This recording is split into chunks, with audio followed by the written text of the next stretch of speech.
Guys, I've been looking for a way to power my camper in the driveway when we load it and unload it, and when it's here I'm doing projects. And so I've been looking for a easy and the cheapest way to do it, and this is what I did. So I found through conversation with several different ones, back and forth, a generator that was relatively inexpensive, but would do what we wanted to do to be able to power our campers. You know, like run one AC, possibly two, probably just one, but also let us use the things, because you know when we're part-time campers, as you guys know, and when we come in, you know, it might sit here for a day or two. If it's in the middle of summer, if it's 100 outside, it's like 150 inside your camper.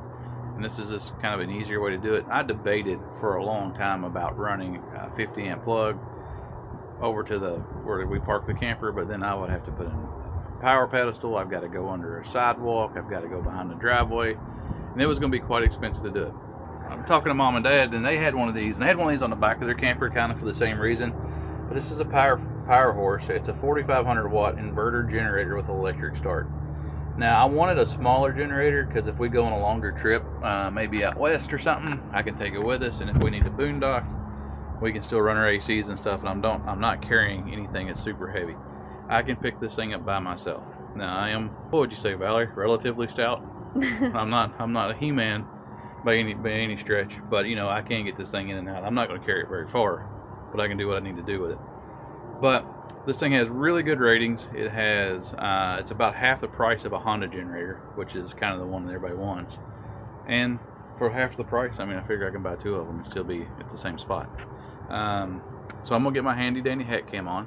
We're gonna unbox it. We're gonna see what it looks like as far as it comes in the box, and then I'm sure it has oil with it, but not in it. Put some gas in it, and I'm gonna start it and run it through a couple of cycles, just to kind of break it in a little bit before we bring the camper home and throw it to max load. So let's see what we get into here.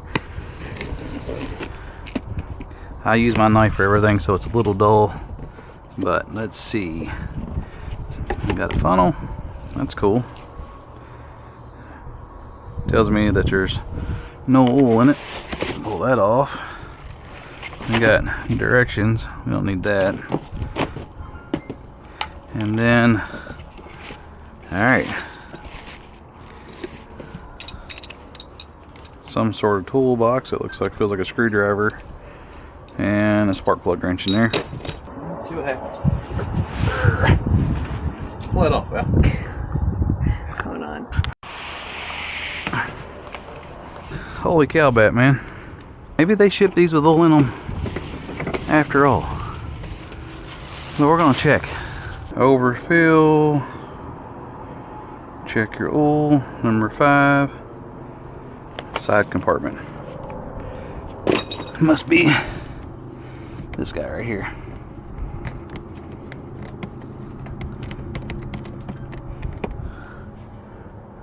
Is it this guy? It is that guy. It's got oil in it.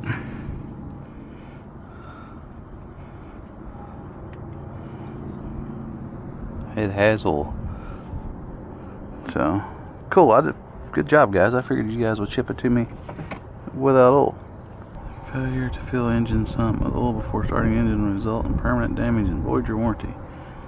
Alright, maybe this thing doesn't have oil in it. You know what I'm going to do, guys? I'm just going to grab a screwdriver and knock this side off real quick just so I can see in there. I don't think it has oil in it, which means I'll have to run to the store. CO poisoning, which means don't use it in your house. What kind of oil does this thing take? 120, 30 amp, which is what I was looking for. Well, that's cool. You can hook two of these together and run them in parallel. So I went to Tractor Supply and bought me just some straight 30 weight small engine oil. It says the oil's been drained out of it, which I think it has been. So I'm gonna get in here and put oil in it and run it. And I bought a big thing because that should be enough oil that I can put in about 20 hours on this thing maybe, and then change my oil again and get my braking oil done. Just change oil, and so I think I'm just gonna take a side panel off real quick. Doesn't look like this thing is too involved on getting it apart and putting them back together, which I like. Alright. And there is my oil fill. looking here. And so they send you this handy funnel, which should work pretty well. So that orange cap right there, that is where your oil fill goes and your oil check is. And so it says they drain the oil to ship this thing, which makes sense. And so I'm going to put some oil in it. And it's got a battery somewhere that I have to find and hook the battery up, and this thing should start after I put some gas in it. So this is, like I said, straight 30 weight oil. Got enough. I bought a bigger thing of oil just for the simple fact that I want to be able to run this generator and then drain the oil after I feel like I've ran it enough to kind of get through the break-in period. I should probably read directions, but if y'all know me, I don't like to read directions. So just pour in slow because it's gonna probably make a mess. And there's not like a proper fill mark on this thing. It just filled up till it about comes out. I made a mess, but it looks like it's full. So I am gonna let that sit for a second. This had 48 ounces and I'm down to about 30. I put about 18 ounces in it, so maybe see if it'll take a little more, and then I'll get a rag and wipe it out. It is full. It is definitely full.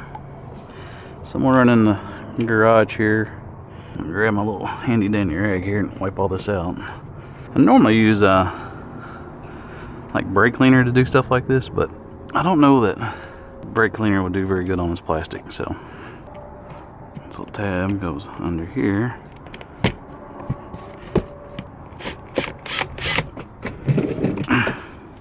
Don't think this is the battery, but we'll look. That is the battery, like I said it was. Alright, battery cables in there somewhere. So it's right here.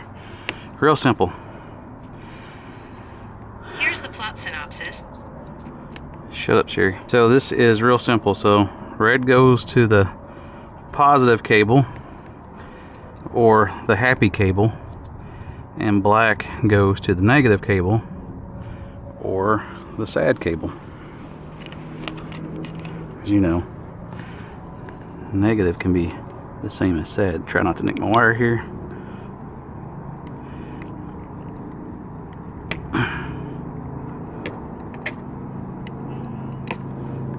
Alright, take that off. And I always want to hook up your positive cable first.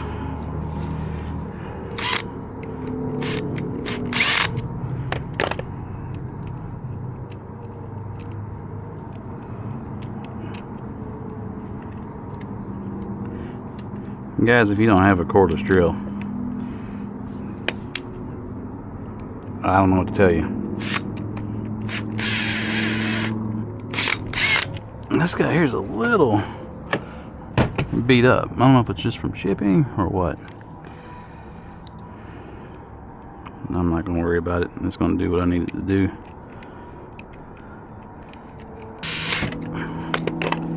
Alright, and then we'll cover this guy here up like so. Alright. And that just goes right back up in there like that. Looks like it came out. Maybe.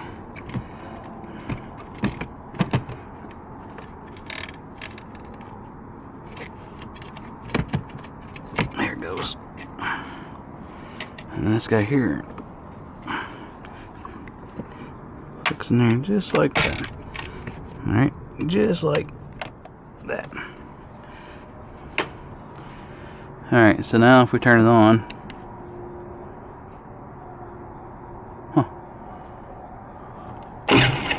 we got power.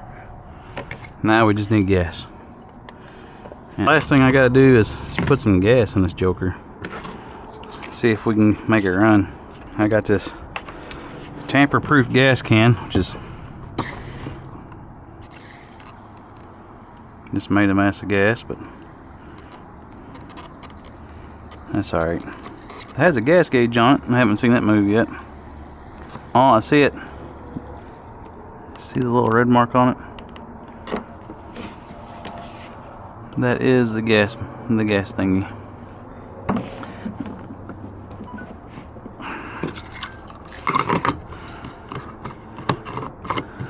Alright, let's power on.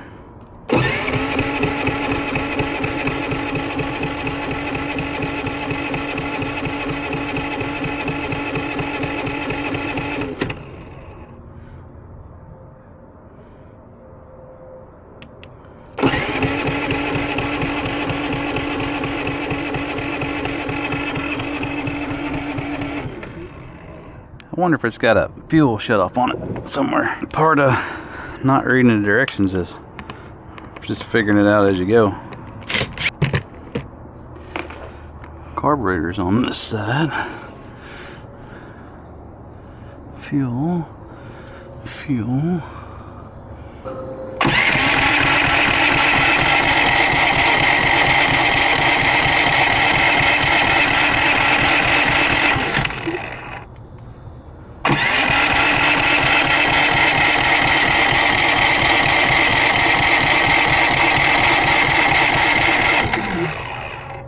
Looking for a fuel shut off, maybe. Alright, gotta read directions. Amazing what happens when you look at the instruction books. So the gas is off, so I need to turn it to choke, and it should start.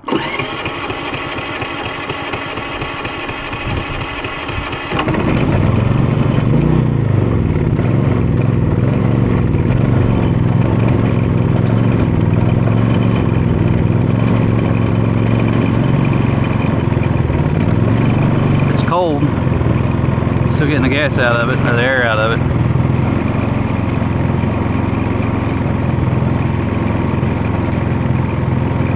We have a generator.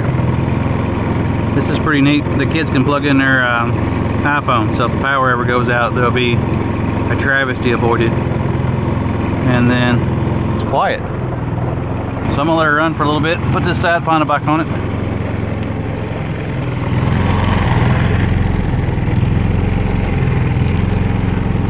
Alright, this thing's really quiet. So like I say, I'm going to run it through a couple of heat cycles, kind of break it in a little bit, put it in the garage, and then in the next couple of days I'm going to get the camper. We'll plug it in, see how it does running the ACs, running an AC, and you guys can, I'll let you know what we think about it. Hopefully it works out like we think. Now I want to point out that that generator is running in the background. So as far as like sound level wise, I'm actually really impressed. It's quite quiet for a generator. It's not like one of those ones with a, you know what I'm talking about if you've ever been around a food truck and they got just an old school generator. But so far so good. So let me know what you think. The link to this is in the description below. I mean, you know, it looks like it got shipped and it's got a few things that were kind of beat up on it, but honestly it's going to do what we need to do, and I'm going to throw it in the back of the truck when we go on a longer trip, so it's probably going to get beat up anyway. So the downside to having a small generator is it only has a 30 amp plug-in, so you will need one of these little adapters from a 50 to a 30. Now one thing that I've always tried to do with these is there's no load going on in the camper right now, there's nothing running, and you don't want to excuse me, you don't want to have your AC on as soon as your generator starts and then the ACs kick immediately on. So what I'm going to do is I'm going to start this, let it run just for a second, kind of even out on how it's running, like smoothing out. Then I'll plug it in, and then I'll go in and turn the AC on, and hopefully it works.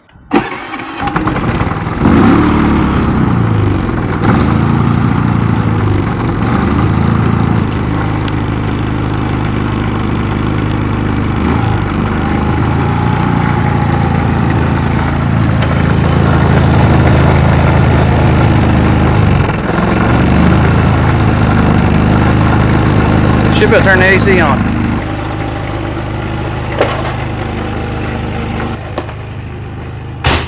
Microwave is turned on.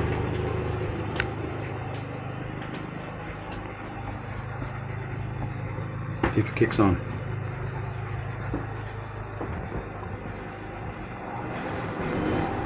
There it goes. We have AC. Feeling good. So a simple little fix. I mean, yeah, I spent some money there. We'll put the link in the description below. But if you don't have the option to run another 50 amp plug out to your camper and you need a generator for something else, this little generator is not very big and it's not very loud, so it will run our camper, and if we have a power outage from a storm or something, we can still run our refrigerator and freezers. So, something to think about. It's kind of loud outside, but man, that air feels good. Now we can pack up in the summer heat and not sweat to death. Yeah. Good job, honey. High five. If this video was helpful at all, comment below, let us know. Thanks for watching. We'll see you guys on our next adventure.